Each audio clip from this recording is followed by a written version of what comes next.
এটা করার পিছনে হচ্ছে আমরা আসলে হাদিবাইকে অনেক পছন্দ করি। তো এর থেকে এটা করা। তো হাদি ভাই মারা গেছেন, আল্লাহ ওনাকে ফেরত নসিব করুন, উনি শহীদ হয়েছেন। তো ওনার জন্য আমরা সবাই একটু আপসেট থাকি, সারা বাংলাদেশে সবাই একটু কষ্টে থাকি। তো ওইটা থেকে আমরা এটা বানাইছি, মানে হাদি ভাইকে ভালোবাসি। কি বানালেন এটা? এটা রুবিক্স কিউব মোজাইক বলে। আর এখানে আমরা 600টা রুবিক্স কিউব ইউজ করছি। তো আমরা এখানে 3জন কাজ করছি। মেন কাজ করছি এখানে আছে ওয়াহিদ আলী, আর এখানে আছে সাবির। এই ইনোভেশনটা কিভাবে তৈরি করলেন? জি, কিভাবে তৈরি করলেন?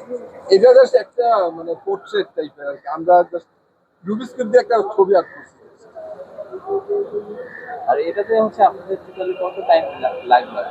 এটা অনেক বেশি টাইম লাগে, কারণ আমরা একটু এক্সপিরিয়েন্স তো। তো আমাদের যদি সম্ভব অ্যারাউন্ড 1 আওয়ার আমাদের আসলে অনেকগুলো ভিডিও আগে ভাইরাল হয়েছিল। এটা আসলে অনেকেই জানে না। হাদিবেকে নিয়ে আমাদের আরেকটা ভিডিও ভাইরাল হয়েছিল, যে হাদিবের যে ইনকালাব মঞ্চ ওইখান থেকে ভাইরাল হয়েছে, আর আমাদের যে পাজেল বাজার ওইখান থেকে ভাইরাল হয়েছে। দুই জায়গা থেকে এটা ভাইরাল হয়েছে। এটা অলমোস্ট দুই জায়গা থেকে প্রায় 10 মিলিয়ন মানুষ দেখছে, 1 কোটি মানুষ। না, আমরা ডেফিনেটলি খুবই ভালো লাগে। আমরা ভাষায় করলেও ভালো লাগে, আর এখানে তো অনেক মানুষ, অনেক ক্যামেরা, অবশ্যই ভালো লাগে। ঠিক আছে।